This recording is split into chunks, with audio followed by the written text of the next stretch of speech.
अस्सलाम वालेकुम क्लास, क्या हाल है, कैसे हैं। लास्ट लेक्चर हमने देखा, हमारे पास जो है बिजनेस स्ट्रेटजी एंड पॉलिसी के ऊपर हमने बात की। तो लास्ट लेक्चर को हम थोड़ा सा रिकैप कर लेते हैं कि हमने लास्ट लेक्चर में हमने क्या चीज़ पढ़ी। लास्ट लेक्चर में हमने बात की कि हमारे पास नेचर ऑफ बिजनेस स्ट्रेटजी क्या होती है। बहुत डिटेल डिस्कशन हुई हमारे पास कि स्ट्रेटजी तो इम्पॉर्टेंट है ही है। जो हमारे पास स्ट्रेटजी है, no doubt it is very important. और जो हमारे पास डिसीजन मेकर्स हैं, जो हमारे पास स्ट्रेटजी प्लान करते हैं, उनको स्ट्रेटजी बनाते हुए बहुत ज़्यादा चीज़ों का ख्याल रखना चाहिए। फॉर एग्जांपल हमने बात की थी स्वॉट एनालिसिस की कि वो अपॉर्चुनिटीज़ भी देखें, थ्रेट्स भी देखें, बट साथ साथ इंटरनल स्ट्रेंथ्स और वीकनेसेस को भी वो जो है उसके ऊपर भी फोकस करें। तो बिजनेस स्ट्रेटजी के अंदर हमने जो इम्पोर्टेंट पॉइंट्स मैं थोड़े से रिकैप करना चाहूँगा आपके साथ। हमने बात डिस्कस की थी कि हमने बिजनेस स्ट्रेटजी अच्छी तरह से बना ली, और बट हमारे पास इशू ये हुआ कि स्ट्रेटजी जो इम्प्लीमेंट करने वाले थे उनके अंदर इतनी कैपेबिलिटीज नहीं थी कि वो उस स्ट्रेटजी को अच्छी तरह से और बेहतर तरीके से इम्प्लीमेंट कर सके। तो अगर स्ट्रेटजी इम्प्लीमेंटेशन फेज पर फेल हो जाए तो जितनी अच्छी पॉलिसी बनाई गई थी उसका कोई यूज़ हमारे लिए नहीं होगा। हमने ये बात रिपीट की थी कि हमारे पास एक अच्छी या परफेक्ट स्ट्रेटजी जो है वो कई दफ़ा काम नहीं आती अगर वो अच्छी तरह से इम्प्लीमेंट ना की जाए। परफेक्ट स्ट्रेटजी हमारे पास क्या हुआ कि हमने प्रॉपर एक एक्शन प्लान डिज़ाइन किया, सब कुछ हमने किया, लेकिन फिर भी उसको प्रॉपरली इम्प्लीमेंट नहीं किया गया। तो इस तरह के केस के अंदर भी हमारे पास जो है वो प्रॉब्लम्स आती हैं और ऑर्गेनाइजेशंस को जो है वो बिग लॉसेस जो है वो बियर करना पड़ते हैं। लेकिन कई दफ़ा हमारे पास ऐसे होता है कि हमारे पास एक बिजनेस स्ट्रेटजी जो है वो एक अच्छी नहीं है, लेकिन इम्प्लीमेंटेशन फेज में उसको इतनी अच्छी तरह से इम्प्लीमेंट किया जाता है कि वो ऑर्गेनाइजेशन के लिए एक प्रॉफिट का जो है वो सोर्स बनती है। अब यहाँ पे क्या रीज़न है कि स्ट्रेटजी बनाने वालों में कोई मसला है, या स्ट्रेटजी इम्प्लीमेंट करने वालों में कोई मसला है, या स्ट्रेटजी एवेल्युएशन वालों में कोई प्रॉब्लम है, किस फेज़ के अंदर जो है वो ज़्यादा इम्पोर्टेंस है, या कौन सा ज़्यादा फेज़ जो है वो बहुत जो है वो मेजर रोल प्ले करता है एक स्ट्रेटजी को अच्छी तरह से जो है वो आगे लेकर चलने में। नो डाउट जो हमारे पास स्ट्रेटजी के तीनों फेजेस हैं, स्ट्रेटजी फॉर्मुलेशन, स्ट्रेटजी इम्प्लीमेंटेशन और स्ट्रेटजी एवेल्युएशन, ये तीनों नो डाउट एक अपनी जगह पर बहुत अहमियत के हामिल हैं। तीनों के तीनों जो हमारे पास फेजेस हैं स्ट्रेटजी के, लेकिन हर फेज का एक अपना पार्ट है। लाइक हम बात करें स्ट्रेटजी इम्प्लीमेंटेशन, तो स्ट्रेटजी इम्प्लीमेंटेशन में टॉप मैनेजमेंट का बहुत बड़ा रोल है। अगर आपके पास टॉप मैनेजमेंट के अंदर जो है वो एक अच्छे और एक्सपीरियंस्ड लोग बैठे हुए हैं, तो वो एक बेहतर तरीके से स्ट्रेटजी जो है वो डिवाइस कर सकेंगे। अगर आपके पास जो टॉप मैनेजमेंट है उनको मार्केट के बारे में कोई अवेयरनेस ही नहीं है, और जिस बिजनेस में आप हैं उस बिजनेस के साथ टॉप मैनेजमेंट या बोर्ड ऑफ डायरेक्टर्स जो है लिंक्ड नहीं है, या फिर उनका एरिया ऑफ इंटरेस्ट डिफरेंट है, तो शायद वो बेहतर तरीके से आपको स्ट्रेटजी फॉर्मुलेशन में एडवाइज ना कर पाए। ऐसे फेज के अंदर तो आपके पास जो स्ट्रेटजी है वो ऑफ कोर्स जो है स्ट्रेटजी फॉर्मुलेशन फेज पर ही फेल्योर की तरफ चली जाएगी। बट हमारे पास अगर स्ट्रेटजी फॉर्मुलेशन फेज पे अच्छे लोग हैं, एक्सपीरियंस्ड है, एक्सपीरियंस से आपका जो इंट्यूशन पावर है वो आपकी इंप्रूव होती है। जो पास्ट एक्सपीरियंस है आपका, जो पास्ट स्किल्स हैं, जो पास्ट मुश्किलात आपने फेस की और फिर उनको आपने हैंडल किया, उनको आपने सॉल्यूशंस दिए, वो तमाम चीज़ें आपके लिए हेल्पफुल होती हैं एक एक्सपीरियंस को बिल्ड करने में। तो अगर आपके पास एक्सपीरियंस स्ट्रेटजिस्ट बैठे हुए हैं, जो स्ट्रेटजी डिज़ाइन करने वाले हैं, उनको हम बोलते हैं स्ट्रेटजिस्ट, वो जो बैठे हैं अगर वो एक्सपीरियंस्ड होंगे, इंट्यूशन स्किल उनके पास ज़्यादा होगी, इंट्यूशन एनालिसिस उनका हाई होगा, तो वो एक अच्छी तरह से स्ट्रेटजी को जो है फॉर्मुलेट करेंगे और आपको उसका जो एक्शन प्लान है वो भी दे पाएंगे कि आपने स्ट्रेटजी को किस तरह से इम्प्लीमेंट करना है, किस फेज पर कौन कौन से स्टेप्स आपने लेने हैं, तो ये स्ट्रेटजी सक्सेसफुली जो है वो हमारे पास जो है वो इम्प्लीमेंट हो जाएगी। तो हमने यहाँ ये बात देखी कि हमारे पास स्ट्रेटजी फॉर्मुलेशन तो है, बट स्ट्रेटजी इम्प्लीमेंटेशन में आपके पास जो HR कैपेबिलिटीज़ हैं, जो ह्यूमन रिसोर्स आपने हायर किया हुआ है, वो अगर स्किल्ड नहीं है, या उसके पास इतनी स्किल ही नहीं है कि वो जो प्रोजेक्ट है इम्प्लीमेंट करना है, जो आपने जो स्ट्रेटजी, उसको करने के लिए आपको कोई स्किल रिक्वायर्ड है। कुछ स्किल्स होती हैं जो एम्प्लॉयज़ के पास हैं, कुछ नहीं होती, तो आप आउटसोर्स करते हैं। जब आउटसोर्सिंग करते हैं तो आपके पास एक्स्ट्रा कॉस्ट भी आती है, बट जो ऑर्गेनाइजेशनल की इंटरनल इंफॉर्मेशन है ऑर्गेनाइजेशन की, वो भी जो है लीक आउट होती है, आपके ऑर्गेनाइजेशन के प्राइवेसी के इश्यूज आते हैं।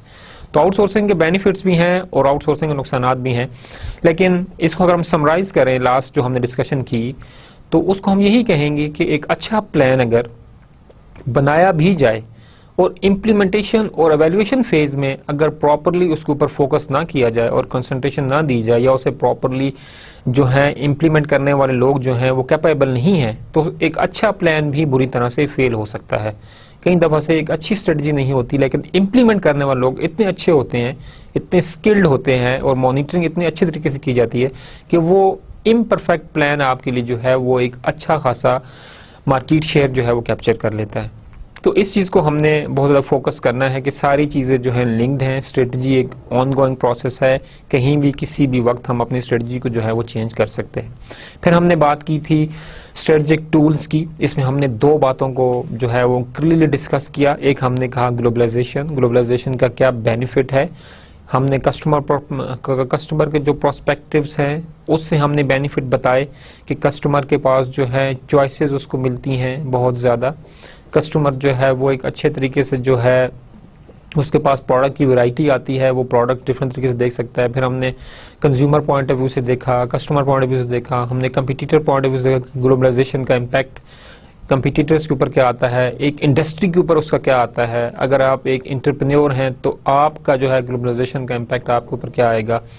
लास्ट उसके बाद जो हमने जो दूसरी इंपॉर्टेंट बात हमने डिस्कस की, इंपॉर्टेंट फैक्टर बल्कि हम कहेंगे, वो हमारे पास ई कॉमर्स का इंडस्ट्री की डेवलपमेंट में एंड आजकल की इंडस्ट्री की डेवलपमेंट में it really played a very big role. E commerce is a tool which help organization to go across the border, whether you are existing physically or not, you can just sell your product outside the country borders। आप अपनी country से बाहर अपना product बहुत आसानी से बेच सकते हैं। ई कॉमर्स में जो सबसे ज़्यादा रिवोल्यूशनरी चीज़ है वो है इंटरनेट का जो फोकस है वो बहुत ज़्यादा रहा ई कॉमर्स में। ई कॉमर्स की डेवलपमेंट के अंदर भी इंटरनेट ने बहुत रोल प्ले किया, बिजनेसेस की डेवलपमेंट में जो है वो बहुत ज़्यादा रोल प्ले किया। बिजनेसेस जो है वो अब ऑफ शोर बहुत आसानी के साथ जा सकते हैं। कस्टमर्स के बारे में एक बिजनेस को इन्फॉर्मेशन, कस्टमर के सेगमेंट्स के बारे में इंफॉर्मेशन, कस्टमर की प्रेफरेंसेस के बारे में इंफॉर्मेशन, अपनी कंट्री के कस्टमर्स, बाहर की कंट्री के कस्टमर्स, दूसरे मुल्कों के अंदर कस्टमर्स, ये तमाम चीज़ें आपके पास जो हैं ई कॉमर्स ने बहुत फैसिलिटेट कर दी। अब आपका जो है वो फिजिकल एग्जिस्टेंस होना ज़रूरी नहीं है। जिस हमने लास्ट में एग्जांपल ली कि हमारे पास एक स्टोर है और वो स्टोर जो है वो हमारे पास जो है फिजिकली एग्जिस्ट करता है, उसका प्रोडक्ट कुछ लोगों की एक्सेस में है और कुछ लोग ही उस प्रोजेक्ट की जो रीच में है, उस स्टोर की जो रीच में है, इर्द गिर्द के इलाके लोग वही उससे सिर्फ फ़ायदा उठा सकते हैं। बट दूसरे डिस्ट्रिक्ट के, दूसरे तहसील के या दूसरे शहर के लोग जो हैं वो उससे फ़ायदा नहीं उठा सकते। बट ई कॉमर्स के आने से अगर आप एक वेबसाइट डिज़ाइन कर दें तो पूरी दुनिया के लोग आपके उस प्रोडक्ट को ईजिली क्या कर सकते हैं, वो एक्सेस कर सकते हैं। इसलिए ई कॉमर्स के एडवांटेजेस भी बहुत ज़्यादा हैं और ई कॉमर्स के बेनिफिट्स कस्टमर के हवाले से हमने लास्ट स्लाइड्स में डिस्कस किए, लास्ट लेक्चर्स के अंदर। और इस तरह से होपफुली कि आपको ये लेक्चर अच्छी तरह से समझ आया होगा। आप इसके अलावा जो है फ्रेड आर डेविड की strategic management concept and cases book, उसके अंदर इसकी डिटेल्स आप जो है वो पढ़ सकते हैं। इंटरनेट को भी आप देखें, एक्सप्लोर करें कि ग्लोबलाइजेशन के क्या क्या बेनिफिट्स हैं, ई कॉमर्स ने किस तरह से स्ट्रेटेजिक प्लानिंग, स्ट्रेटेजिक बिजनेस के ऊपर बिजनेस पॉलिसीज जो है उनको स्ट्रेटजिकली मैनेज करने में ई कॉमर्स ने किस हद तक जो है अपना रोल जो है वो प्ले किया है। काइंडली आप इंटरनेट कंसल्ट करें और अपने नॉलेज को बुक्स के अलावा इंटरनेट के थ्रू भी आप इन्हांस करें। जो आज का हमारा लेक्चर है इसके अंदर हम बात करेंगे इम्पॉर्टेंट टर्मिनोलॉजीज की जो कि बिजनेस स्ट्रेटजी एंड पॉलिसी के अंदर जो है वो बहुत ही अहम रोल अदा करती हैं। ये स्ट्रेटजीज या ये जो हमारे पास जो टर्मिनोलॉजीज हैं इनको हम इनिशियली इसलिए डिस्कस कर रहे हैं ताकि आने वाले जो लेक्चर्स हैं इनके अंदर ये वर्ड्स रिपीट होंगे, वहाँ पर इनकी जो है वो डिस्क्रिप्शन नहीं दी जाएगी, बल्कि जो कॉन्सेप्ट डिस्कस किया जा रहा होगा उसकी डिस्क्रिप्शन के ऊपर हमारा ज़्यादा फोकस होगा। तो हम उसको डिस्कस करने के बजाय हम जो है टर्मिनोलॉजीज को अभी से आपको समझा देते हैं। इसके अंदर आप टर्मिनोलॉजीज आपको जब इजीली आप अंडरस्टैंड कर जाएंगे तो आपके लिए नेक्स्ट लेक्चर्स के अंदर या book during the when you read your book, वहाँ पर भी आपको ये लफ्ज़ आसानी से जो है वो समझ आ जाएंगे। तो जो मेजर हमारे पास जो टर्मिनोलॉजीज़ हैं स्ट्रेटजिक बिजनेस पॉलिसी के अंदर, वो हम अगर देखें, हम उनको देखें तो हमारे पास विजन एंड मिशन है। विजन क्या होता है, विजन कौन बनाता है, मिशन क्या चीज़ होती है, मिशन लॉन्ग टर्म होता है, शॉर्ट टर्म होता है, विजन जो है वो जो है प्रेजेंट को जो है फोकस करता है या फ्यूचर को फोकस करता है। जो मिशन स्टेटमेंट है इसके कंपोनेंट्स क्या हैं, मिशन स्टेटमेंट कि हम एग्जांपल देखेंगे हमारे पास क्या है, विजन स्टेटमेंट की हम एग्जांपल देखेंगे कि हमारे पास विजन स्टेटमेंट हमारे पास क्या है, किस तरह से हम इनको लेकर चल रहे हैं।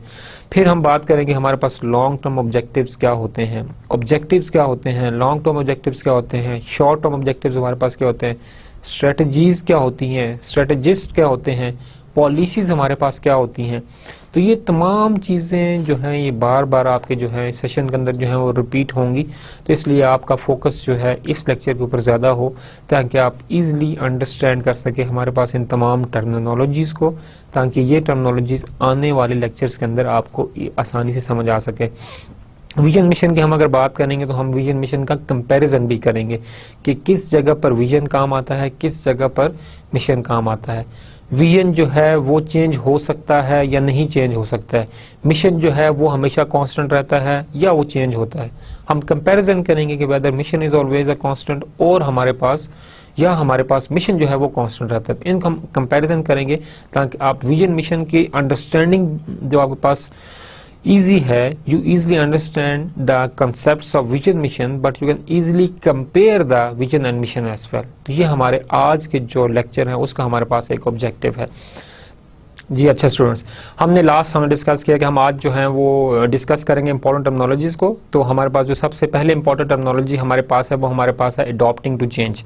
चेंज हमारे पास क्या चीज़ है, चेंज कहाँ से आती है, ऑर्गेनाइजेशंस चेंज को किस तरह से अडॉप्ट करती हैं, कौन कौन से ऐसे सोर्सेज हैं जो कि चेंज का जो है वो सोर्स बनते हैं, हमें इन तमाम चीज़ों को इस जो है स्लाइड में डिस्कस करना है।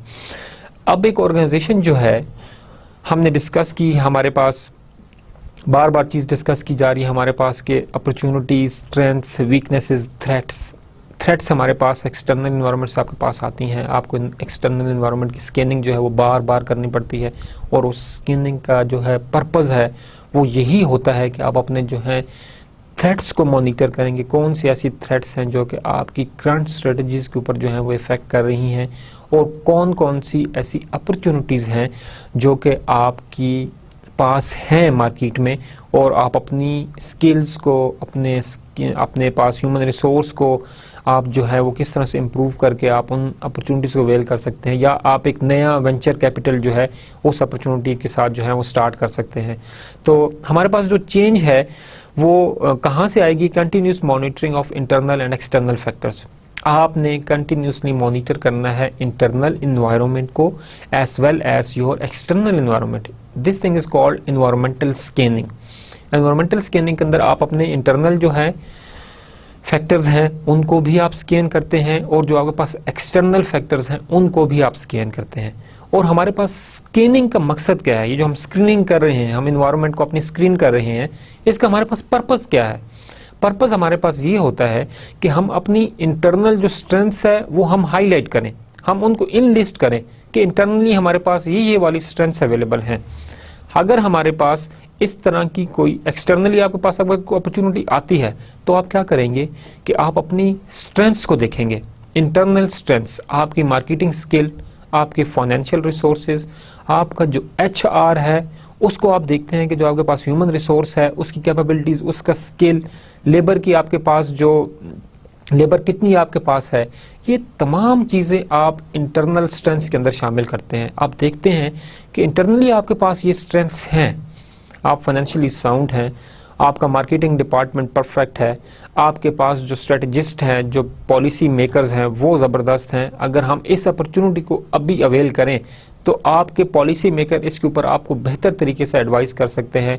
आपके जो फाइनेंशियल रिसोर्सेज हैं वो आपको अच्छे तरीके से हेल्पफुल हो सकते हैं आपके प्रोजेक्ट के अंदर, आपके प्रोडक्ट को आगे लेके जाने में, आपकी सेल्स को इंक्रीज़ करने में, ग्रोथ आपकी बढ़ाने में, मार्केट शेयर ज़्यादा से ज़्यादा कैप्चर करने में। अगर आपके पास ऐसा है फिर तो आपके पास जो स्ट्रेंथ्स हैं वो उस अपॉर्चुनिटी को अवेल करने के लिए बहुत ज़्यादा फ़ायदेमंद साबित हो सकती हैं और आप उस अपॉर्चुनिटी को अवेल करके एक अच्छे मार्केट लीडर जो है वो साबित हो सकते हैं। जब हम बात करते हैं कि हमारे पास स्ट्रेंथ हो तो अपॉर्चुनिटीज़ जो हैं वो अवेल करना आसान हो जाती हैं। अगर हम इसको ही उल्ट करें कि we don't have the skills but we have the opportunities, तो फिर हमारे पास इस केस में क्या होगा?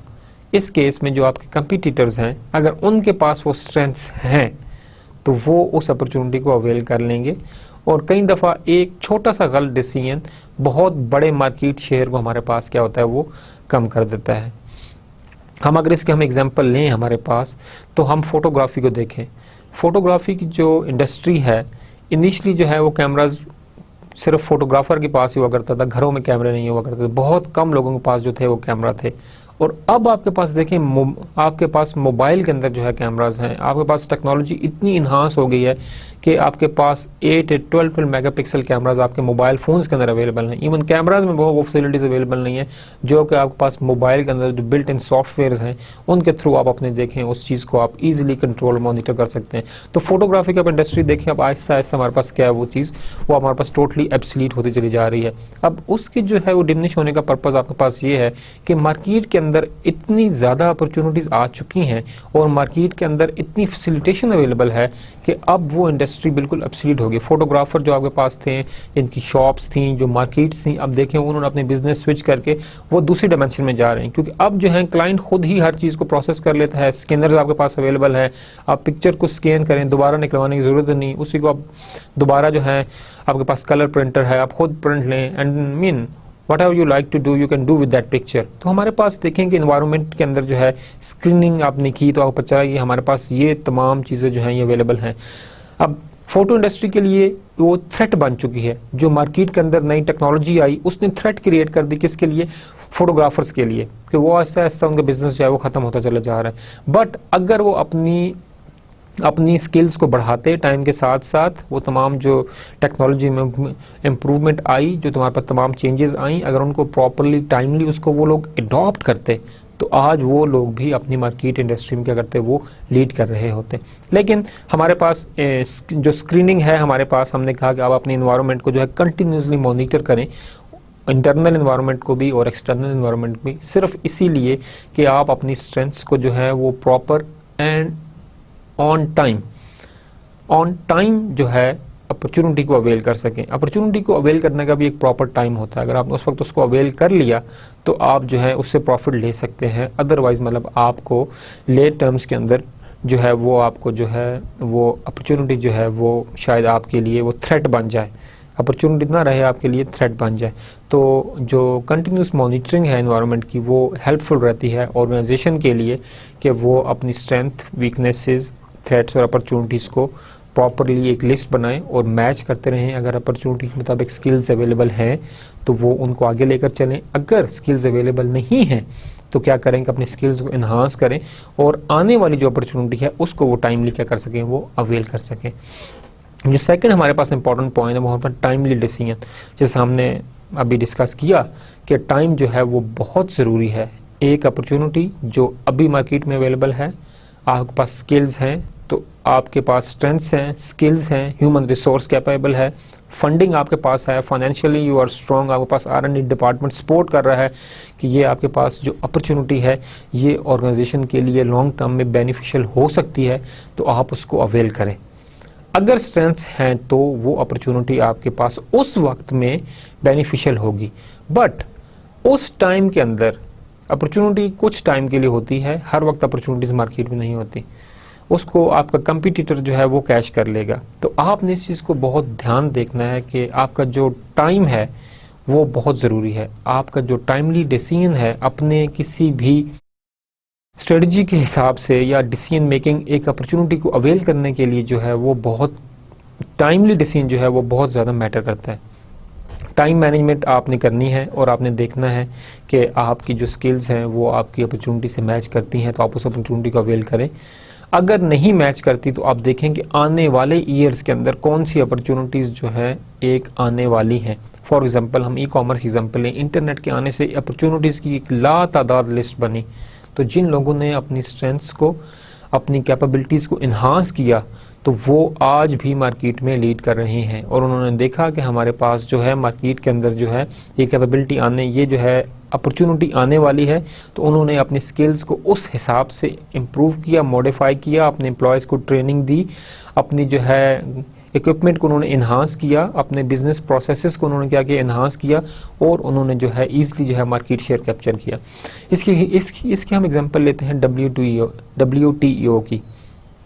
WTO के आने से हमारे पास क्या हुआ कि ऑर्गेनाइजेशंस के ऊपर क्या हुआ, वो लेजिस्लेशन लगी कि आपने ISO जो है उसको आपने प्रॉपरली फॉलो करना है।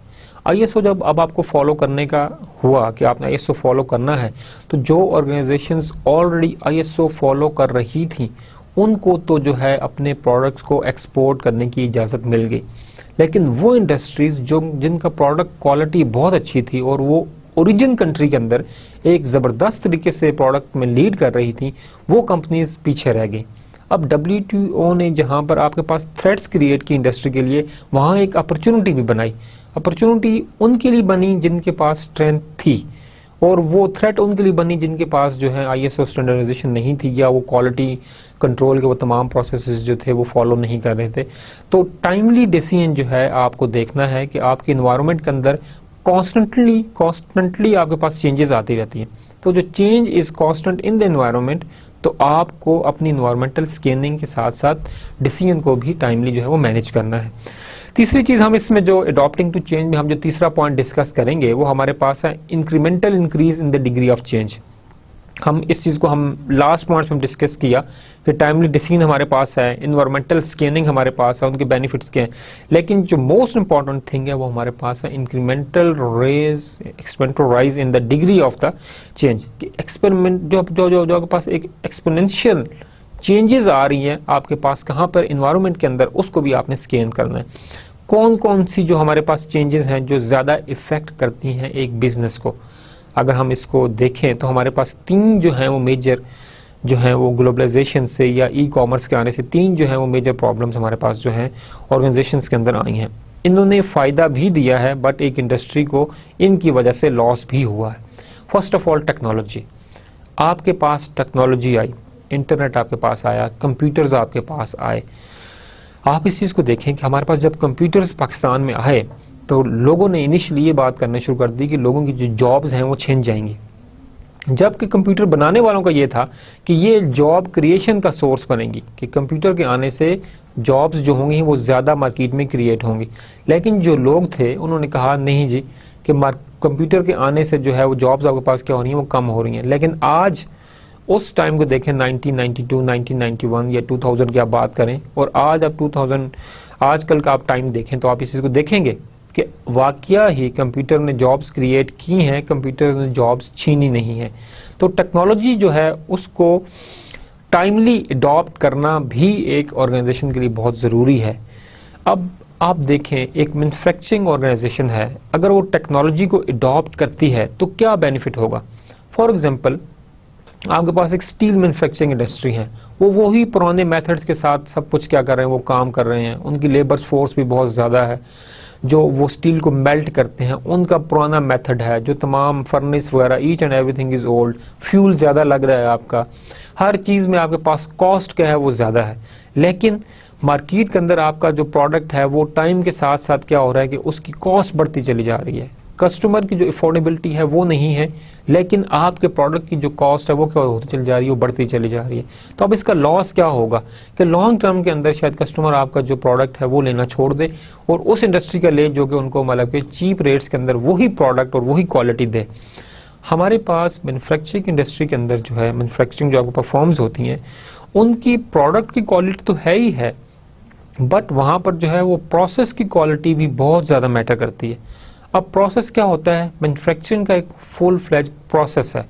एक चीज़ जब प्रोडक्ट बनता है, मैन्युफैक्चर होता है, तो उसको एक प्रॉपर स्टेप वाइज सीक्वेंस के अंदर डिफरेंट जो है फेजेस के अंदर से गुजरना पड़ता है। अगर आपके पास टेक्नोलॉजी की आने से, अगर आप टेक्नोलॉजी को वहाँ पे इनपुट दें और टेक्नोलॉजी को आप यूज़ करें, तो आपके जो प्रोसेस की जो कॉस्ट है वो क्या होगी, वो बहुत ज़्यादा कम हो जाएगी। आपकी लेबर कॉस्ट भी कम होगी, लेकिन जो आपकी प्रोसेस कॉस्ट है वो भी आपकी कम होगी। तो आपने इस चीज़ को बहुत ज़्यादा फोकस करना है कि आपके पास जो है टाइमली डिसीजन तो है ही है, लेकिन टेक्नोलॉजी को अडॉप्ट करने से उसके बेनिफिट्स जो हैं वो क्या होते हैं, वो बढ़ जाएंगे। और जब आपके पास प्रोसेस इन्हांस्ड होगा तो of course the quality of the end product is also very well defined, और वो एक्सेप्टेबिलिटी उसकी क्या होगा, आपके पास क्या हो जाएगी, वो बढ़ जाएगी। जब आपके पास प्रोडक्ट रिफाइंड होगा और क्वालिटी में अच्छा होगा तो मार्केट में जितने भी बाकी प्रोडक्ट्स होंगे उनके बनस्बत इसकी एक्सेप्टेबिलिटी जो होगी वो आपके पास क्या हो जाएगी, वो बढ़ जाएगी। तो कस्टमर जो एक्सेप्टेंस है वो भी आपके पास जो है वो डिपेंडेंट है कि आप कौन सा जो प्रोसेस है, प्रोसेस क्वालिटी जो है वो आप फोकस करते हैं या आप फोकस नहीं करते। टेक्नोलॉजी को हमने, ये एग्जांपल भी हमने देखी टेक्नोलॉजी की। इस तरह आप टेक्नोलॉजी को अगर आप देखते हैं तो हमारे पास ह्यूमन रिसोर्स का टेक्नोलॉजी के साथ इन टच होना ये भी बहुत ज़्यादा ज़रूरी है। आप अपनी ऑर्गेनाइजेशंस के अंदर अगर कंप्यूटर सिस्टम यूज़ नहीं करते, अगर जो आपके पास ऑर्गेनाइजेशन के अंदर एक अच्छे तरीके से ऑर्गेनाइजेशन के प्रोसेसेस को मैनेज करने के लिए मैनेजमेंट इंफॉर्मेशन सिस्टम्स हमारे पास हैं, मार्केटिंग रिसर्च के हमारे पास टूल हैं, मार्केटिंग इंफॉर्मेशन सिस्टम के हमारे पास तमाम टूल्स हैं। अगर आप इन तमाम रिसोर्सेज को जो कि ईजिली अवेलेबल हैं, सॉफ्टवेयर की फॉर्म में भी हमारे पास हैं, सिस्टम्स की फॉर्म में भी हैं, अगर आप इनको प्रॉपर्ली यूज़ नहीं करते और टाइमली अडॉप्ट नहीं करते तो आपके पास क्या होगा, जो ऑर्गेनाइजेशंस इनको अडॉप्ट कर रही हैं वो मतलब कि आपसे आगे निकल जाएंगी। आप अगर अपने मैनुअल सिस्टम को छोड़ के ऑटोमेशन की तरफ नहीं आते तो लॉन्ग टर्म्स के अंदर आपका सर्वाइवल जो है वो एक क्वेश्चन मार्क होगा। तो इसलिए टेक्नोलॉजी जो है इसको टाइमली अडॉप्ट करना ये एक ऑर्गेनाइजेशंस के लिए बेनिफिशियल है और बेनिफिशियल रहेगा, और इंडस्ट्री को इसके ऊपर जो है फोकस करना चाहिए। और मैनेजमेंट का ये काम है कि मैनेजमेंट जो है टाइमली डिसीजन ले। अगर आपके पास एम्प्लॉयज़ के अंदर जो है कैपेबिलिटीज़ नहीं है और एक सिस्टम अवेलेबल है और लॉन्ग टर्म में वो सिस्टम एक ऑर्गेनाइजेशन को जो है वो उसकी सेल्स भी बढ़ा सकता है और उसकी कॉस्ट को कम कर सकता है, तो मैनेजमेंट को अपने एम्प्लॉयज़ को ट्रेनिंग करवा कर और वर्कशॉप्स के थ्रू, मतलब कि जिस तरह भी आप देखें फिजिबल हो, आप अपने एम्प्लॉयज़ को मोटिवेट करें और उनको वो सिस्टम सिखाएं। कई दफ़ा से हमारे पास ये भी आया है, एग्जामिन हुआ है और हमारा लिटरेचर इस चीज़ को हाईलाइट करता है कि टेक्नोलॉजी एक्सेप्टेंस जो है, टेक्नोलॉजी अडॉप्टेबिलिटी जो है वो हमारे पास ओल्ड वर्कर्स के लिए एक प्रॉब्लम बन जाता है। तो अब मैंने यहाँ पर जो आपके पास मैनेजमेंट का रोल आता है कि मैनेजमेंट अपने एम्प्लॉयज़ को किस तरह से उस टेक्नोलॉजी के बेनिफिट्स बताती है और उन्हें मोटिवेट करती है कि वो ईज़िली जो है इस टेक्नोलॉजी को अडॉप्ट करें और वो अपनी डेवलपमेंट के साथ साथ ऑर्गेनाइजेशन के जो प्रोसेस इंप्रूवमेंट है उसमें भी जो है वो फ्रूटफुल रोल प्ले करें। सेकंड जो हमारे पास चीज़ है वो हमारे पास ई कॉमर्स। हमने लास्ट लेक्चर के अंदर बहुत डिटेल डिस्कशन की कि हमारे पास ई कॉमर्स क्या चीज़ है, किस तरह से बेनिफिट हो सकती है।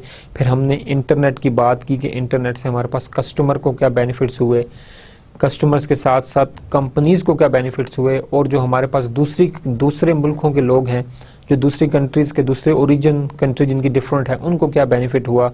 हमारे पास जो है शॉपिंग के ऊपर इसका इम्पैक्ट पड़ा। फिर हमने एग्जांपल ली थी इसके अंदर, अगर आपको याद हो तो हमने कहा था कि फिजिकली जो एक शॉप एग्जिस्ट करती है, एक स्टोर जो है, उसकी जो है वो एक्सेसिबिलिटी जो है वो बहुत महदूद है, कुछ लोगों तक है, कुछ इलाकों तक है। बट अगर आपकी एक वेबसाइट होगी तो आपके प्रोडक्ट्स के बारे में जो इन्फॉर्मेशन है वो पूरी दुनिया को अवेलेबल होगी, जबकि एक फिजिकल स्टोर जो है वो सिर्फ कुछ लोगों को जो है एंटरटेन कर पाएगा। बट आप अपनी वेबसाइट के through all over the world अपने प्रोडक्ट को जो है वो अपने क्या कर सकते हैं, उनको आप मार्केट कर सकते हैं और अपने प्रोडक्ट की जो एक्सेप्टेबिलिटी उनको आप जो है वो बढ़ा सकते हैं। मर्जर मानिया, हमारे पास जो मर्जर हैं ये मर्जर एंड एक्विजिशन का कॉन्सेप्ट है। आप देखें हमारे पास सोनी इरेक्सन की एक एग्जांपल देखिए, सोनी और इरेक्सन ने मर्जर किया। बहुत जो हमारे पास थी वो हमारे पास मोबाइल में, एक हमारे पास मोबाइल में डील कर रही थी इरेक्सन, जबकि सोनी हमारे पास वो कैमरा में थी। दोनों जब हमारे पास मर्जर हुआ तो उनका जो प्रोडक्ट आया सोनी इरेक्सन के नाम से, उसमें मतलब क्वालिटी के, कैमरा क्वालिटी के साथ साथ आपके पास जो है मोबाइल की जो क्वालिटी थी वो भी हमारे पास इम्प्रूवमेंट हुई। तो हमारे पास दो डिफरेंट फंक्शंस ये जब आपस में मिले तो इन्होंने एक नया प्रोडक्ट जो है जब दिया, तो ऑलरेडी जो दोनों प्रोडक्ट्स के जो भी एक सोनी की जो अपनी क्वालिफिकेशन थी या जो सोनी की अपनी जो हमारे पास जो कैपेबिलिटीज़ थी, जो उनके फीचर्स थे, वो उन्होंने उस मोबाइल के अंदर इंट्रोड्यूस करवाया। जबकि इरेक्सन ने सोनी के साथ मिलकर जब अपना किया तो आपने जो एक प्रोडक्ट आया कैमरा कि एक मोबाइल विद कैमरा जब हमारे पास आया तो उसके हमारे पास जो है क्वालिटी इन्हांस हुई। इस तरह हमारे पास काफ़ी सी हमारे पास ऐसी एग्जांपल्स हैं। और आजकल जो कंपनीज हैं they preferably go for the merger and acquisition. Merger करती हैं कि वो कंपनी दूसरी कंपनी के साथ मर्ज हो जाती है, या एक्विजिशन आप दूसरी कंपनी को एक्वायर कर लेते हो, मतलब उसको आप फुली जो है उसको आप बाय कर लेते हो। एक कंपनी दूसरी कंपनी का जो है फुली जो है वो पार्ट बन जाती है, बट जो नाम है वो हमारे पास मेजर कंपनी का रहता है। But in case of merger दोनों कंपनीज का हमारे पास जो है वो साथ नाम आता है। फॉर एग्जांपल हमने बात की Sony and Ericsson. Sony Ericsson ने जब मर्जर किया तो दोनों का नाम जो है आपस में वो अलाइन हुआ। मर्जर का क्या बेनिफिट है हमारे पास कंपनीज को? हमारे पास इस तरह हमने लास्ट में हमने बात की थी लास्ट लेक्चर के अंदर के कंपनीज के पास जब कुछ स्किल नहीं होती तो वो क्या करते हैं कि वो आउटसोर्स करते हैं, वो बाहर से बंदा हायर करते हैं। जब वो बंदा बाहर से हायर करते हैं तो ऑलरेडी कंपनी की जो प्राइवेसी है, प्राइवेसी ऑफ द इंफॉर्मेशन, वो हमारे पास क्या होता है वो नहीं रहती। ये एक इसका डिसएडवांटेज है। बेनिफिट भी है हमारे पास कि जब आउटसोर्सिंग आप करते हैं, बंदा बाहर से थर्ड पार्टी से बंदा हायर कराते हैं, तो आपके पास जो रिक्वायरमेंट है वो आपकी फुलफिल हो जाती है। वो जो हमारे पास करंट फेज जिसमें हमें प्रॉब्लम्स आ रही थी उनको हम प्रॉपर्ली सॉल्व कर लेते हैं। तो इसका एक बेनिफिट भी है, लेकिन ऑफ कोर्स इसके मतलब कुछ हमारे पास नुकसानात भी हैं। तो मर्जर में हमारे पास ये बात हम करते हैं कि हमारे पास दो कंपनीज के अंदर अपने अपने फीचर्स होते हैं, अपने अपने तौर पर वो स्किल्ड होती हैं और अपनी फील्ड के अंदर वो क्या होती हैं, मतलब कि वो एक्सेल कर रही होती हैं। तो जब दो कंपनीज आपस में मिलती हैं तो क्या करते हैं कि अपनी जो कैपेबिलिटीज हैं, जो अपनी प्रॉपर्टीज हैं, अपनी फीचर्स जो हैं उनको वो शेयर करती हैं। अब इस शेयरिंग से हमारे पास क्या होता है कि एक नया प्रोडक्ट जब बनता है तो उसके अंदर उन दोनों कंपनी के जो हमारे पास क्या हैं वो हमारे पास दोनों कंपनीज के जो कैरेक्टरिस्टिक्स हैं, जो फीचर्स हैं, वो जब मिलकर आते हैं तो एक इन्हांस्ड क्वालिटी जो है वो किसको मिलती है, कस्टमर को मिलती है। जब कस्टमर को एक इन्हांस्ड क्वालिटी मिलती है तो हमारे पास क्या होता है कि उसकी जो एक्सेप्टेंस है उस प्रोडक्ट की वो हमारे पास क्या होती है, वो हमारे पास बढ़ जाती है। तो मर्जर में कंपनीज जो है अपनी फाइनेंशियल रिसोर्सेज को भी देखती हैं कि कई दफ़ा एक कंपनी के पास इतने फाइनेंसेस नहीं है, मार्केट में अपॉर्चुनिटी है, लेकिन एक कंपनी के पास क्या है वो फाइनेंशियल रिसोर्सेज नहीं है कि वो उस अपॉर्चुनिटी को अवेल करें। तो वो क्या करते हैं, वो मर्जर कर लेते हैं। मर्जर कंपनी क्या होती है कि वो उस पार्टिकुलर स्किल के अंदर या उस पार्टिकुलर प्रोडक्ट का जो फंक्शन है उसके अंदर क्या होती है कि वो हमारे पास क्या होती है, वो एक मार्केट लीडर होती है। तो वो एक कंपनी दूसरी कंपनी को, मार्केट लीडर को अपने साथ मिलाकर अपने प्रोडक्ट की एक्सेप्टेबिलिटी क्या होती है हमारे पास क्या होती है वो बढ़ जाती है। और प्रॉफिट ऑफ कोर्स जो है हमारे पास शेयर होता है। टॉप मैनेजमेंट के अंदर हमारे पास डिसीजन मेकिंग के अंदर भी जो बोर्ड ऑफ डायरेक्टर्स हैं वो भी हमारे पास दोनों कंपनीज के एंड पर होते हैं ताकि वो इस मर्जर को जो है सक्सेसफुल बना सके। जबकि हमारे पास एक्विजिशन के अंदर क्या होता है कि आपके पास फाइनेंशियली आप साउंड है और एक कंपटीटर है आपका जो कि आपके प्रोडक्ट को किसी न किसी तरीके से जो है वो क्या कर रहा है, आपके प्रोडक्ट का मार्केट शेयर जो है वो कम कर रहा है। तो अगर एक कंपनी स्टेबल है तो वो क्या करती है कि वो उस प्रोडक्ट को एक्वायर कर लेती है, उस कंपनी को एक्वायर कर लेती है। तो उसका फ़ायदा उसके पास क्या होता है कि उसका जो कंपटीटर है वो हमारे पास क्या होता है, हट जाता है और हमारे पास इस प्रोडक्ट का जो मार्केट शेयर है वो हमारे पास क्या होता है, वो बढ़ जाता है। एग्जाम्पल हम ले लें लेज़र सर्जरी की। सर्जरी तो हमारे पास है, हमारे पास पहले सर्जरी कैसे होती थी, लेकिन टेक्नोलॉजी के आने से, लेज़र के आने से सर्जरी हमारे पास क्या होगी, हमारे पास क्या है वो हमारे पास काफ़ी सारी जो है वो आसान होगी। इससे पहले फॉर एग्जांपल किडनी की जो आपके स्टोन्स हैं, गॉल ब्लैडर के अंदर जो आपके स्टोन्स थे वो प्रॉपरली ऑपरेट होते थे, ठीक है, प्रॉपर आपको ऑपरेशंस होते थे। बट लेज़र सर्जरी से उन तमाम स्टोन्स को क्या किया जाता है, वो डिसॉल्व कर दिया जाता है थ्रू लेज़र, ठीक है। तो अब आपके पास टेक्नोलॉजी है, अगर आप इसको अडॉप्ट करते हैं कस्टमर को, अगर आप पेनलेस सर्जरी दे रहे हैं तो ऑफ कोर्स आपके पास कस्टमर्स जो हैं वो ज़्यादा आएंगे, पेशेंट्स आपके पास ज़्यादा आएंगे।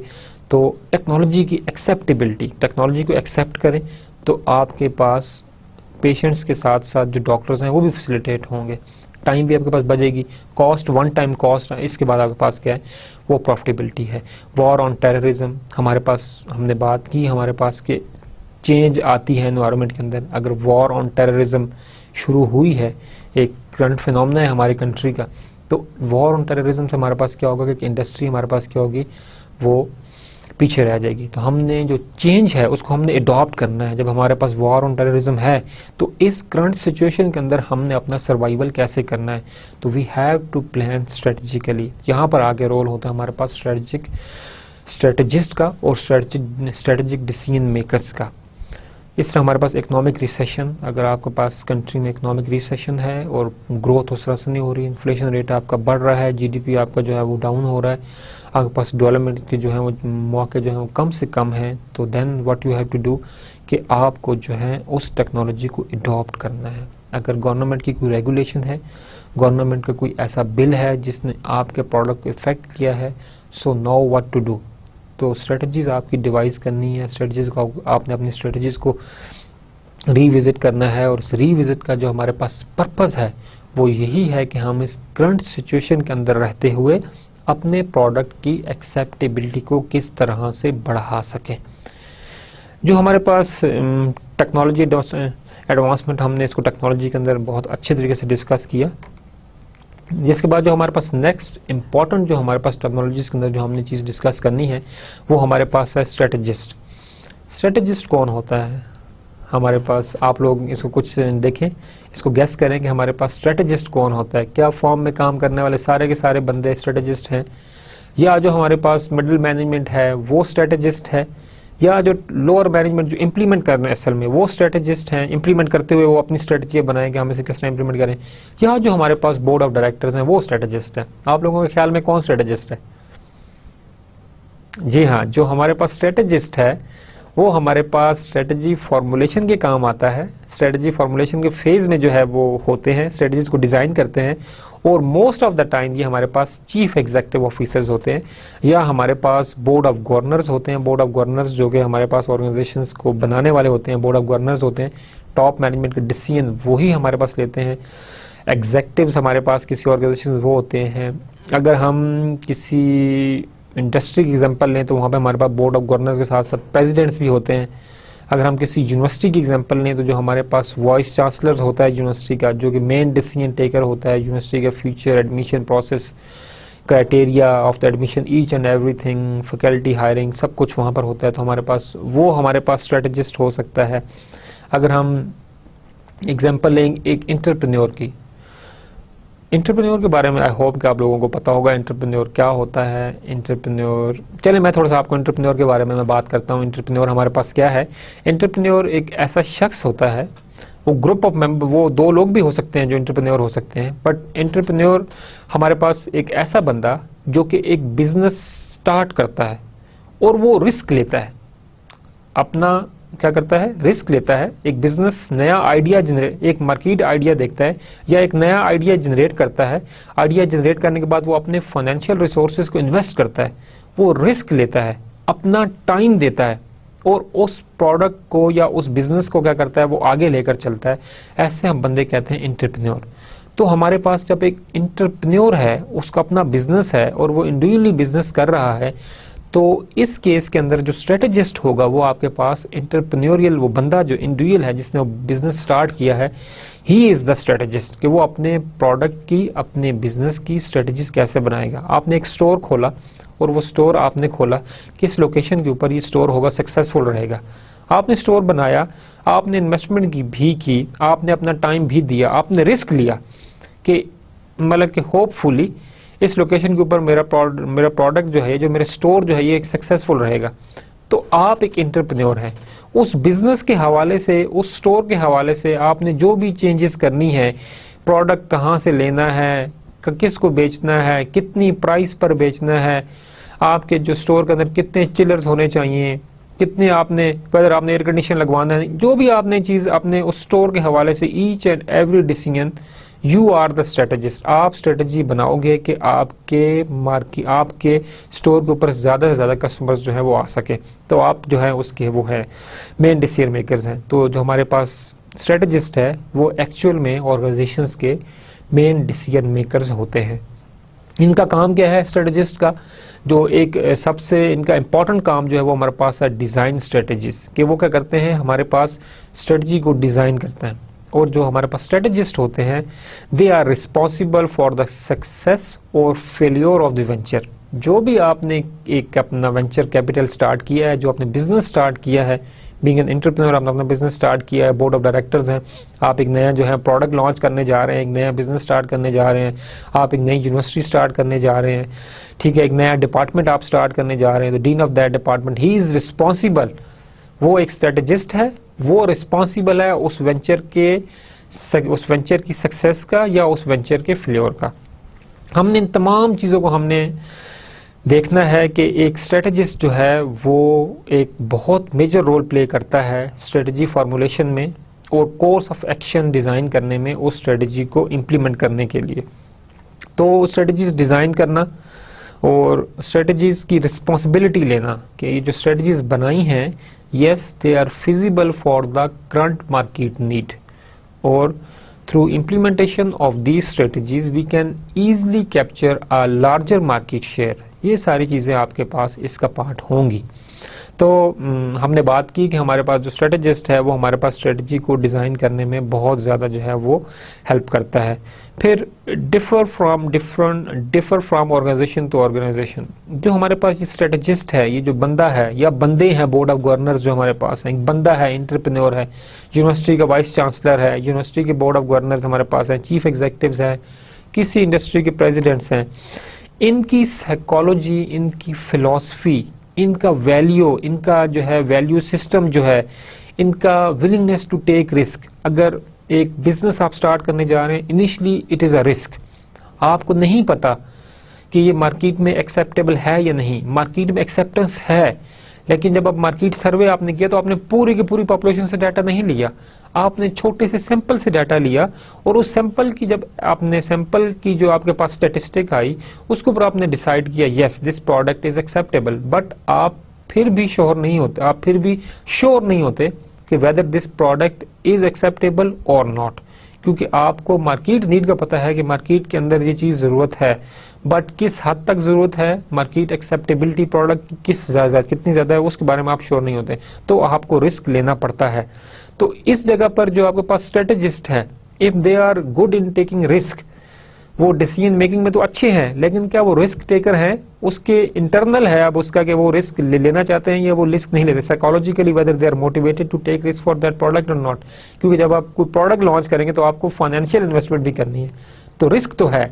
अगर प्रोडक्ट एक्सेप्टेबिलिटी मार्केट में हुई तो ऑफ कोर्स आपके पास प्रॉफिट मार्जिन बढ़ेगा उस प्रोडक्ट के हिसाब से, लेकिन अगर उसकी एक्सेप्टेबिलिटी ना हुई देन व्हाट, फिर आपके पास प्रॉफिट मार्जिन कम होगा। तो आपके पास concern for profitability short term versus long term on, उसका मैनेजमेंट स्टाइल क्या है। तो ईच मतलब हमारे पास एक ऑर्गेनाइजेशन से दूसरे ऑर्गेनाइजेशन के दरमियान जो स्ट्रेटेजिस्ट हैं ये वेरी करते हैं। एक ऑर्गेनाइजेशन में स्ट्रेटेजिस्ट है वो रिस्क लेना चाहता है, दूसरा कहता है मैं तो रिस्क नहीं लेता, उसके वैल्यू सिस्टम के अंदर रिस्क जो है वो एक वाकया ही रिस्क है। तो हमारे पास मतलब कि from human to human strategist vary करते हैं और एक ऑर्गेनाइजेशंस के अंदर ये तमाम चीज़ें जो हैं एक स्ट्रेटजिस्ट के साथ रहती हैं। जो हमारे पास स्ट्रेटजिस्ट है ये कहाँ पे हमें हेल्प करता है, ये हमें हेल्प करता है to gather, analyze and organize information. आप प्रोडक्ट लॉन्च करने से पहले मार्केट सर्वे करते हैं, डाटा लेते हैं, गैदर करते हैं, उसको फिर आप स्टैटिस्टिकली एनालाइज करते हैं, आप उसको डिस्कस करते हैं अपने दूसरे बोर्ड मेंबर्स के साथ, उसे आप डिस्कस करते हैं अपने पास मार्केट की जो हमारे पास डिफरेंट जो डिस्ट्रीब्यूटर्स हैं कि आपके पास इस तरह की प्रोडक्ट की डिमांड कभी आई, क्या हम ये चीज़ करने जा रहे हैं, क्या आपके ख्याल में ये मार्केट में एक्सेप्टेबल होगा, इस तरह की चीज़ें फिर आप अपने देखते हो इंटरनली, आपने देखते हो कैपेबिलिटीज़ अपने मैन्युफैक्चरिंग प्रोसेस के अंदर कि हम ये प्रोडक्ट लॉन्च करने जा रहे हैं कि हमें नया सेटअप बनाना पड़ेगा या हम अपने प्रेजेंट सिस्टम के अंदर थोड़ी सी मॉडिफिकेशन करके हम इस प्रोडक्ट को आगे लेकर जा सकते हैं या हम इस प्रोडक्ट को ईजिली जो है वो बना सकते हैं। तो ये तमाम की तमाम चीज़ें, मार्केट से डाटा लेना, उसे एनालाइज करना, फिर उस डाटा को ऑर्गेनाइज करके डाटा को इन्फॉर्मेशन की फॉर्म में कन्वर्ट। जब हमारे पास डाटा होता है तो हमारे पास एक रॉ इन्फॉर्मेशन होती है, वो हमारे पास इन्फॉर्मेशन नहीं होती। जब आप डाटा को प्रॉपरली एनालिटिकली अरेंज करते हैं, उसे एनालाइज करते हैं, उसे ऑर्गेनाइज करते हैं, तो फिर वो डाटा हमारे पास एक इन्फॉर्मेशन की फॉर्म में आता है and then that information can be use to take the strategic decisions और प्लान बनाने के हमारे पास आगे हमारे पास वो हमारे पास काम आता है। Track industry and competitive trends, ये हमारे पास स्ट्रेटेजिस्ट का काम होता है कि वो नज़र रखे हमारे पास इंडस्ट्री के ऊपर कि इंडस्ट्री के अंदर करंटली जो है वो कौन कौन से प्रोडक्ट्स चल रहे हैं, कौन कौन से जो है कंपटीटर्स जो है वो कौन कौन सी स्ट्रेटजी यूज़ कर रहे हैं और उन्हीं मार्केट नीड्स को देखते हुए वो भी अपने स्ट्रेटजीज को क्या करे, वो हमारे पास डिजाइन करे। हमारे पास हमने बात की कम्पिटिटिव ट्रेंड्स, इंडस्ट्री एनालिसिस भी इसी का एक हिस्सा है कि आप इंडस्ट्रीज को एनालाइज करते हो कि जो इंडस्ट्रियलिस्ट हैं डिफरेंट, वो हमारे पास इस नीड को पूरा करने के लिए क्या क्या स्ट्रेटजीज जो है वो यूज करते हैं, तो उनको भी देखते हुए हम अपनी तमाम स्ट्रेटजीज बनाते हैं। तो स्ट्रेटजिस्ट का एक ये भी रोल है कि वो नजर रखे, इंडस्ट्री को ट्रैक करे और इंडस्ट्री की जो ट्रेंड्स हैं उनको भी वो ट्रैक करे। Develop forecasting models and situation analysis. Forecasting models बहुत ज़रूरी हैं अपनी फ्यूचर को जो है फोरकास्ट करने के लिए। फोरकास्टिंग को अगर हम आसान लफ्ज़ों में जो हम उसको हम एक्सप्लेन करें तो फोरकास्टिंग ये होता है कि आप अपने फ्यूचर के बारे में प्लान करते हो। आप आज में रहते हुए, प्रेजेंट में रहते हुए आप अपने नेक्स्ट 5 ईयर फ्यूचर को जो है उसको फोरकास्ट करते हैं, उसके आप एस्टिमेशन करते हैं, उसको आप जो है वो विजुअलाइज करते हैं कि हमारे पास नेक्स्ट 5 ईयर में हमें यहाँ पर होना है और यहाँ पर होने के लिए हमें ये वाले स्टेप्स लेने पड़ेंगे ताकि हम इस जगह तक टाइमली जो है वो पहुँच सके। तो जो स्ट्रेटेजिस्ट है वो डिफरेंट फोरकास्टिंग मॉडल्स को यूज़ करते हैं। अगर आप देखें हमारे पास एक स्ट्रेटेजिस्ट है and he is good in statistical inference and he is a good researcher. तो क्या करेगा कि वो अपने फोरकास्टिंग मॉडल्स जो हमारे पास हैं, टाइम सीरीज डाटा के लिए अलग से फोरकास्टिंग मॉडल्स होते हैं, स्टैटिस्टिकल मॉडल्स, पैनल डाटा के लिए अलग से हैं, कंटिन्यूस डाटा के लिए हमारे पास अलग से फोरकास्टिंग मॉडल्स हैं। अगर वो उन फोरकास्टिंग मॉडल्स को यूज करते हुए फ्यूचर ट्रेंड्स को अभी से देख लेता है तो वो क्या करता है, वो अच्छा स्ट्रेटजिस्ट है। वो सिचुएशन को एनालाइज कर रहा है कि करंट सिचुएशन में तो ये प्रोडक्ट का ये वाला है जो है वो रहा है, ये ट्रेंड रहे हैं, लेकिन नेक्स्ट 5 ईयर में इस प्रोडक्ट का ट्रेंड क्या रहेगा। जो फोरकास्टिंग मॉडल क्या करते हैं वो अपने पास क्या करते हैं, वो प्रीवियस ईयर के जो रिजल्ट से उसकी बेस पर वो नेक्स्ट ईयर को एस्टिमेट करते हैं। जब हमारे पास मार्केट के अंदर फॉर एग्जांपल हम स्टॉक मार्केट लें, हमारे पास डाटा लास्ट 20-30 ईयर्स का होता है, तो उन लास्ट 20-30 ईयर्स को देखते हुए हम जो है फ्यूचर के 10, 15 या 20 साल उनको हम प्रिडिक्ट कर लेते हैं। तो ये जो प्रिडिक्शन है फ्यूचर की, ये हमारे पास स्ट्रेटेजिस्ट का काम होता है। वो फ्यूचर नीड्स को देखते हुए आज डिसीजन लेता है ताकि कल वो क्या कर सके, उसको प्रॉपर्ली क्या कर सके, वो अवेल कर सके। तो फोरकास्टिंग मॉडल्स की जो है उनके बारे में नो हाउ, उनके बारे में अवेयरनेस और उनका यूज जो है वो स्ट्रेटेजिस्ट को हेल्प करता है। Evaluate corporate and divisional level strategy. जो हमारे पास कॉर्पोरेट लेवल स्ट्रेटेजी होती है, ये हमारे पास जो ऑर्गेनाइजेशंस के अंदर फॉर एग्जांपल आपका जो डिस्ट्रिक्ट लेवल है, डिस्ट्रिक्ट एक ऑर्गेनाइजेशन है, उसके डिफरेंट सेटअप हैं, उसके जो है डिस्ट्रिक्ट लेवल पे अपना सेटअप है, तहसील लेवल पे अपना सेटअप है, यूनियन लेवल पे अपना सेटअप है। इसी तरह हमारे पास जो है डिवीजनल लेवल स्ट्रेटेजी, आपके पास एक ऑर्गेनाइजेशन के अंदर डिफरेंट डिवीजन्स होते हैं। मार्केटिंग का अपना डिवीजन है, HR का अपना डिवीजन है, R&D का अपना डिवीजन है।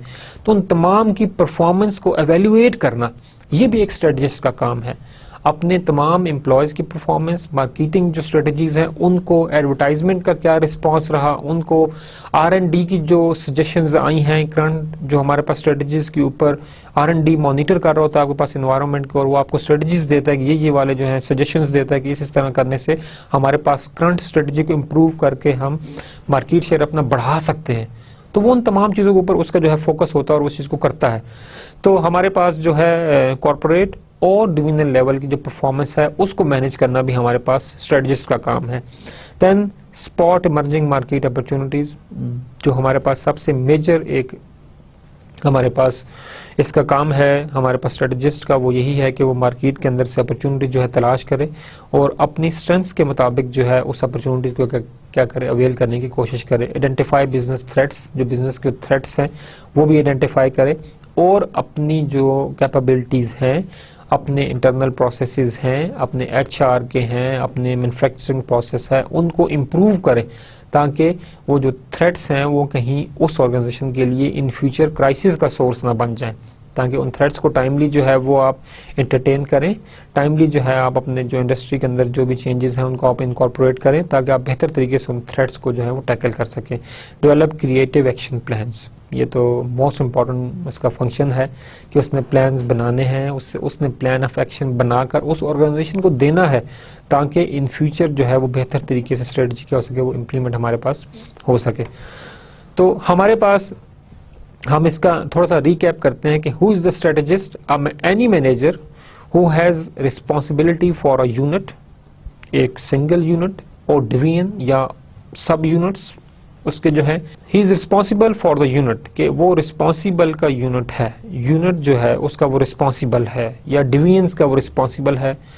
Responsibility for profit and loss outcome, जो ऑर्गेनाइजेशन को प्रॉफिट हो रहा है, जो उसको लॉस हो रहा है, उसके लिए भी स्ट्रेटेजिस्ट ही रिस्पॉन्सिबल है।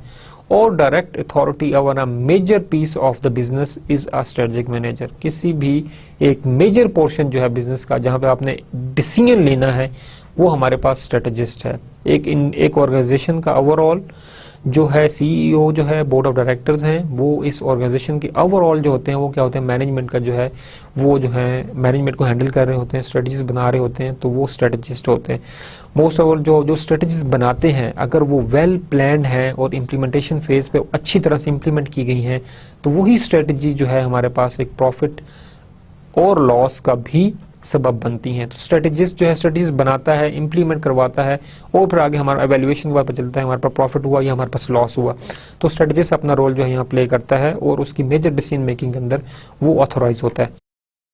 इंपॉर्टेंट टर्मिनोलॉजीज में हम थोड़ी सी एक और बात डिस्कस करें तो हमारे पास हमने बात की कि विजन हमारे पास स्टेटमेंट क्या होती है।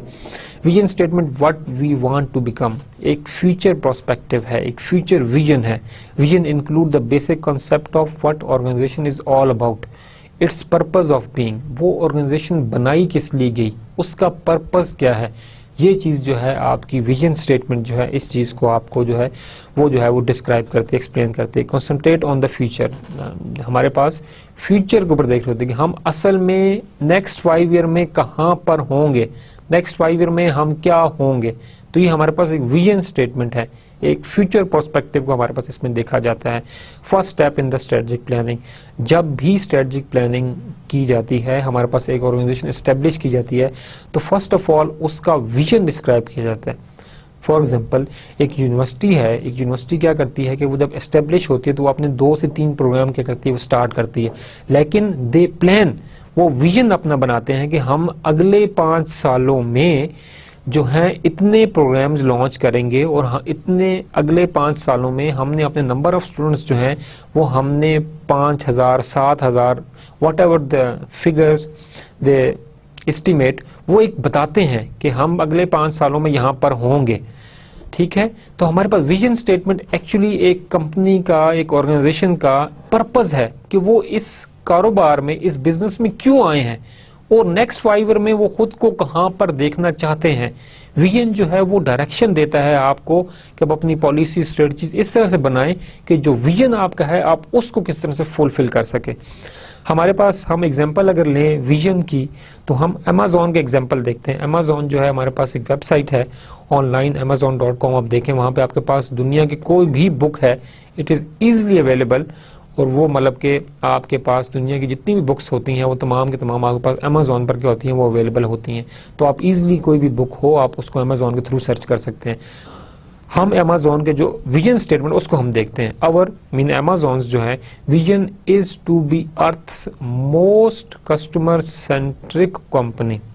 कस्टमर सेंटर्ड, कस्टमर सेंटर्ड कौन उनके टारगेट हैं, all those customer who are related with their business. उनका बिजनेस क्या है, बुक्स के बारे में इंफॉर्मेशन देना, बुक्स जितनी भी हमारे पास डिफरेंट किस्म की बुक्स होती हैं उसके बारे में क्लाइंट को इंफॉर्मेशन देना। तो जो भी बंदा बुक से रिलेटेड है, एकेडमिक से है, वो खुद पढ़ना चाहता है, स्कूलिंग से है, जहां से भी है, वो उनके कस्टमर्स हैं। To build a place where people can come to find and discover anything they want to buy online, not only books, बल्कि कोई भी चीज, कस्टमर कोई भी ऐसा कस्टमर जो कि ऑनलाइन कोई चीज बाय करना चाहता है, अमेज़न का ये काम है कि वो उस कस्टमर को फैसिलिटेट करे उस प्रोडक्ट को तलाश करने में। अब अगर आप अमेज़न की वेबसाइट पर जाएं और आप देखें उसकी जब वेबसाइट को, तो आप ये देखेंगे कि आपके पास आपने कोई बुक सर्च की, फॉर एग्जांपल आपने लिखा स्ट्रेटेजिक मैनेजमेंट, तो आपने जो बुक लिखी फ्रेड और डेविड, वो तो आपको मिल गई, इतनी कॉस्ट है, इतना स्टॉक पड़ा हुआ है, आपके पास जो है चार्जेस इतने आएंगे पोस्टल के, व्हाटएवर, वो तमाम डिटेल्स आपको देंगे।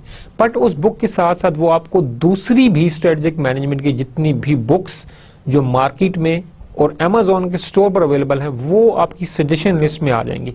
अगर आप उनमें से भी कोई चूज करना चाहें तो आपके पास जो है वो इंफॉर्मेशन अवेलेबल है और अपॉर्चुनिटी है कि आप उस बुक के अलावा दूसरी बुक्स भी क्या करें, आप वो परचेज कर लें। तो ये हमारे पास एक अमेजोन का विजन है कि विजन हमारे पास फ्यूचर एग्जिस्टेंस।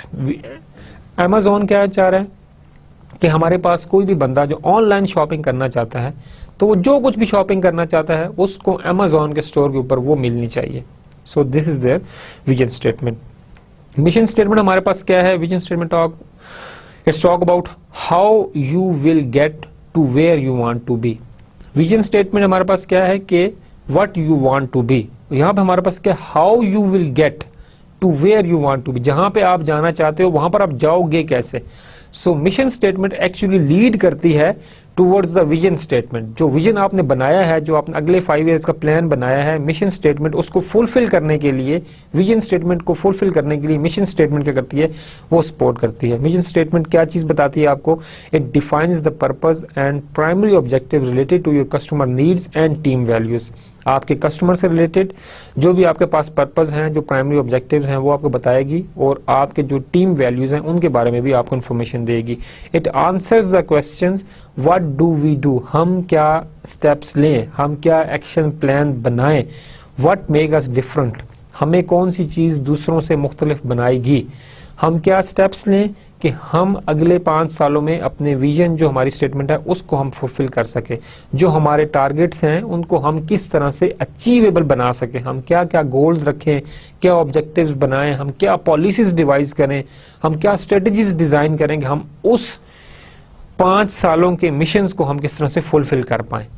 ठीक, तो ये हमारे पास व्हाट मेक अस डिफरेंस, हमें क्या स्ट्रेटजीज अप्लाई करनी चाहिए कि हमें वो अपने कंपटीटर से जो है वो डिफरेंट बना दे, ये आपको मिशन स्टेटमेंट आंसर करेगी। फिर हमारे पास mission statement talk about the present leading to its future. Present के बारे में बताती है जो कि आपको लीड करती है टुवर्ड्स योर फ्यूचर। हम एक लाइफ स्ट्रॉन्ग जो हमारे पास है, ये एक ऑर्गेनाइजेशन है जो कि कैंसर के लिए काम करती है, इसका हम मिशन स्टेटमेंट पढ़ते हैं। To inspire and empower people affected by the cancer.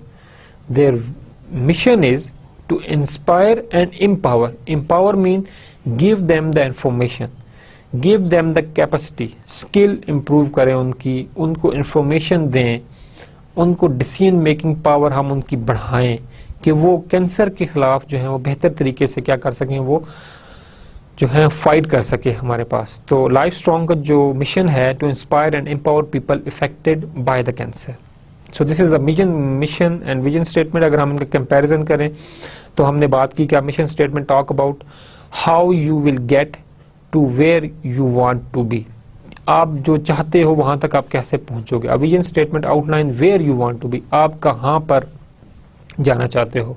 It answer the question where what do we do, हम क्या करें, व्हाट मेक अस डिफरेंट, हम खुद को कंपटीटर से किस तरह से वो जो है डिफरेंशिएट करें।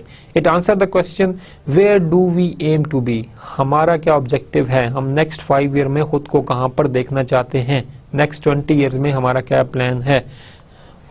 ठीक, कंट्रीज बनाती हैं हमारे पास 2020 का जी विजन स्टेटमेंट हमारे पास है। विजन स्टेटमेंट क्या है कि हमने इस इलाके से जो है वो पॉवर्टी जो है उसे हमने खत्म करना है। तो ये एक उनका फेज है कि 2020 में उन्होंने खत्म करना है। तो खत्म करने के लिए उनको कुछ ना कुछ स्ट्रेटजीज बनानी पड़ेंगी, गोल्स बनाने पड़ेंगे, गोल सेट करने पड़ेंगे, पॉलिसीज आपको डिजाइन करनी पड़ेंगी। ये तमाम चीजें आपके पास क्या हैं, वो लिंक्ड है। तो इन इस लिंकेज को वो बनाएंगे तो वो उस विजन को जो है वो फुलफिल कर पाएंगे। और हमारे पास क्या डिफरेंस है इनके दरमियान। Mission statement talk about the present leading to its future, present के बारे में बात करते हैं और फ्यूचर को लीड करते हैं। अब vision statement talk about the future, अगले 5 सालों में आप कहां पर होंगे। So it always target the future. Your mission statement में चेंज, ये चेंज हो सकती है, but it should still tie back to your core values, customer needs and your vision. Mission statement customer needs के ऊपर, कस्टमर नीड्स भी market situation की तरह चेंज होती रहती हैं। जिस तरह कस्टमर नीड्स चेंज हो रही है, हमारा मार्केट सिचुएशन हमारे पास वो हमारे पास क्या हो रही है, वो भी हमारे पास चेंज होती रहती है। तो इसको हम जो है नेक्स्ट इसको जो हम देखते हैं कि हमारे पास विजन स्टेटमेंट को अचीव करने के लिए मिशन स्टेटमेंट जो है वो चेंज होती रहती है। Your vision statement remain intact even if the market change dramatically because it speak to what you represent, not just what you do. What you represent, जो आप रिप्रेजेंट कर रहे हो ये उसको बता रही होती है, ये फ्यूचर को टारगेट कर रही होती है, ये करंट सिचुएशन को टारगेट नहीं कर रही होती है। तो मिशन स्टेटमेंट हमारे पास चेंज हो सकती है, बट हमारे पास जो विजन स्टेटमेंट है वो हमारे पास इंटैक्ट रहती है, वो चेंज नहीं रहती। लास्ट हमारे पास जो इसमें पॉइंट है वो हमारे पास है, it list the broad goals for which the organization is formed. ये बताती है, ये ब्रॉड गोल्स को डिस्कस करती है कि ये ऑर्गेनाइजेशन बनाई क्यों गई थी। जबकि जो हमारे पास vision statement, it list where you see yourself some years from now, अब अगले कुछ अरसे में खुद को कहां पर देखना चाहते हैं। तो ये हमारे पास विजन और मिशन स्टेटमेंट का हमने कंपैरिजन किया। Hope you are very much clear with what is difference between the vision statement, what is difference between the mission statement, और इनका कंपैरिजन भी आप लिए बहुत ज्यादा इजिली होगा। जो आपके पास इंपॉर्टेंट टर्मिनोलॉजीज हमारे पास हैं वो हमारे पास स्वॉट एनालिसिस की मैंने बात की। हमारे पास स्वॉट एनालिसिस को हम अच्छी तरह से हम डिस्कस करेंगे इसके बाद नेक्स्ट आने वाले लेक्चर्स में भी। बस एस हमारे पास स्ट्रेंथ होता है, डब्ल्यू हमारे पास जो है वो वीकनेसेस के लिए होता है, अपॉर्चुनिटीज और थ्रेट्स होते हैं। जो स्ट्रेंथ्स हमारे पास होती हैं वो हम डिटरमिन, स्ट्रेंथ से वीकनेसेस हम डिटरमिन करते हैं कंपनी के कंपटीटर्स के रिलेटिव, हम उसको डिस्कस करते हैं।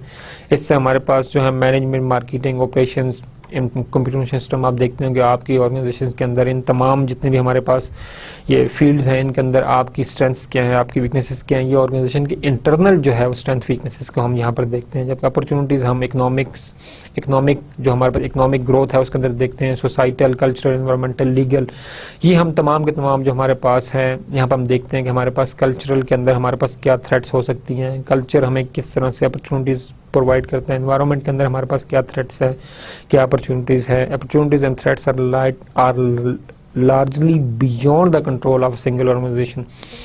हर जगह पर होती हैं, मार्केट चेंज होती है, मार्केटिंग सिचुएशन चेंज होती है, एनवायरमेंटल फैक्टर बदलते हैं, सोशल में चेंजेस आती हैं, इकोनॉमिक कंडीशन, रिसेशंस हमारे जब भी आएंगे तो हमारे पास ये चीज़ें जो होंगी हमारे पास वो चेंज होंगी। तो ये जब चेंज होंगी तो ऑफ कोर्स हर ऑर्गेनाइजेशंस को जो है वो थ्रेट्स और अपॉर्चुनिटीज जो हैं दोनों का, या तो उनके लिए थ्रेट बढ़ जाएगी या उनके पास अपॉर्चुनिटीज क्रिएट होंगी। तो ये एक ऑर्गेनाइजेशन के जो है कंट्रोल से जो है वो लिमिट से जो होती हैं वो हमारे पास बाहर होती हैं। जो हमारे पास इंपॉर्टेंट हमारे पास इंपॉर्टेंट अदर चीजें हमारे पास objectives can be defined as specific result that organisation seek to achieve in pursuing its basic mission. तो मिशन को अचीव करने के लिए जो हम स्टेप्स लेते हैं, स्पेसिफिक रिजल्ट्स जो कि ऑर्गेनाइजेशन अचीव करना चाहती हैं उनको हम बोलते हैं objectives. Long term objective represent the results expected from pursuing certain strategies. आपने स्ट्रेटजीज बनाई और आप लॉन्ग टर्म में उन स्ट्रेटजीज से कोई बेनिफिट लेना चाहते हैं तो हमारे पास लॉन्ग टर्म ऑब्जेक्टिव कहलाते हैं। जो हमारे पास लॉन्ग टर्म ऑब्जेक्टिव्स हमारे पास होते हैं वो हमारे पास 2 से लेकर 5 साल के टाइम इनका जो है वो ड्यूरेशन होता है।